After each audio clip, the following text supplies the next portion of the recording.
Hello friends, आप सभी का स्वागत है हमारे चैनल फ्यूचर स्टार पर, जहां आज हम भारत का संवैधानिक विकास के टॉप 20 क्वेश्चन देखेंगे। तो आइए दोस्तों, देखते हैं आप कितने सवालों के जवाब दे पाते हैं। हमारा पहला सवाल है, रेगुलेटिंग एक्ट पारित किया गया ए 1773 ईस्वी में, बी 1771 ईस्वी में, सी 1785 ईस्वी में, डी 1793 ईस्वी में। इसका उत्तर होगा ए 1773 ईस्वी में। हमारा अगला सवाल है, भारत के गवर्नर जनरल को किस एक्ट के द्वारा अपनी समिति के निर्णय को अस्वीकार करने का अधिकार मिला? ए 1773 का रेगुलेटिंग एक्ट, बी 1784 का पीट इंडिया एक्ट, सी 1786 का संशोधन अधिनियम, डी 1813 का चार्टर एक्ट। इसका उत्तर होगा सी 1786 का संशोधन अधिनियम। हमारा अगला सवाल है, मार्ले मिंटो सुधार का उद्देश्य क्या था? ए पृथक निर्वाचन प्रणाली, बी भारतीयों की भागीदारी बढ़ाना, सी युद्ध में सहयोग हेतु तैयार करना, डी पूर्ण स्वतंत्रता देना। इसका उत्तर होगा ए पृथक निर्वाचन प्रणाली। दोस्तों, मार्ले मिंटो सुधार को सांप्रदायिकता का जनक भी कहा जाता है। हमारा अगला सवाल है, मार्ले मिंटो सुधार बिल किस वर्ष में पारित हुआ? ए 1905 में, बी 1909 में, सी 1911 में, डी 1920 में। इसका उत्तर होगा बी 1909 में। हमारा अगला सवाल है, मुसलमानों के लिए अतिरिक्त निर्वाचक मंडल प्रारंभ में किसके द्वारा लाया गया? A Cripps mission 1942, B Morley Minto सुधार 1909, सी मॉन्टेग्यू चेम्सफोर्ड सुधार 1919, डी भारत सरकार अधिनियम 1935। इसका उत्तर होगा बी मार्ले मिंटो सुधार 1909। हमारा अगला सवाल है, 1909 के इंडियन काउंसिल एक्ट में किस बात की व्यवस्था की गई थी? ए द्वैशासन प्रणाली, बी सांप्रदायिक प्रतिनिधित्व, सी संघीय व्यवस्था, डी प्रांतीय व्यवस्था। इसका उत्तर होगा बी सांप्रदायिक प्रतिनिधित्व। हमारा अगला सवाल है, मॉन्टेग्यू चेम्सफोर्ड सुधार में प्रावधानों का सार था? ए राज्यों की स्वायत्तता, बी प्रांतों में दोहरा शासन, सी हिंदू मुस्लिम हेतु अलग अलग निर्वाचन व्यवस्था, डी राज्यपालों को वीटो शक्ति। इसका उत्तर होगा बी प्रांतों में दोहरा शासन। हमारा अगला सवाल है, कैबिनेट मिशन कब गठित हुआ था?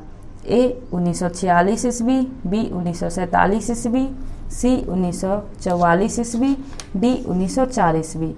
इसका उत्तर होगा ए 1946 ईस्वी। हमारा अगला सवाल है, भारत का संविधान लागू होने तक स्वतंत्रता के पश्चात इसका शासन किसके अंतर्गत चलाया गया? ए भारतीय नेताओं के परामर्श के बने कानूनों द्वारा, बी इंग्लैंड के संविधान के अनुसार, सी 1935 के भारत सरकार अधिनियम के अनुसार, डी उपयुक्त में से कोई नहीं। इसका उत्तर होगा सी 1935 के भारत सरकार अधिनियम के अनुसार। दोस्तों, हमारे संविधान का एक बड़ा हिस्सा भारत सरकार अधिनियम 1935 से लिया गया है।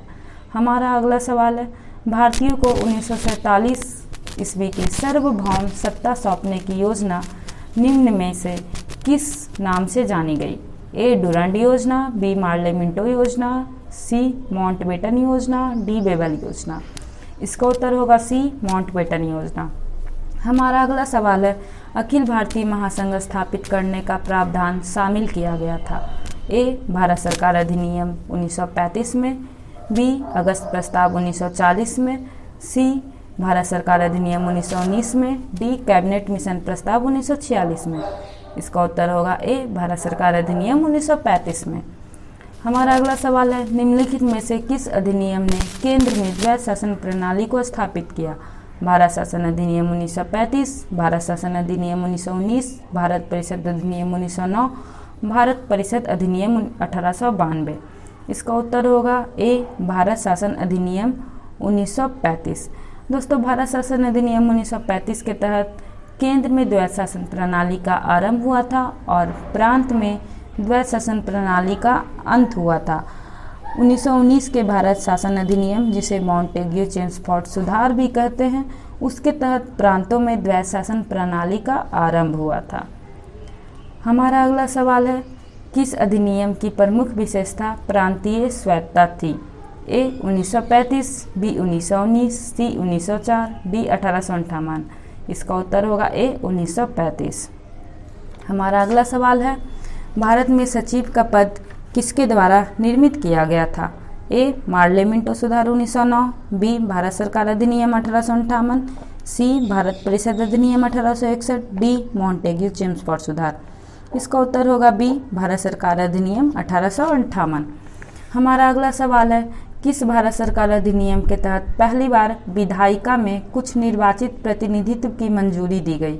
ए भारत सरकार अधिनियम 1858, बी भारत सरकार अधिनियम 1909, सी भारत सरकार अधिनियम 1919, डी भारत सरकार अधिनियम 1935।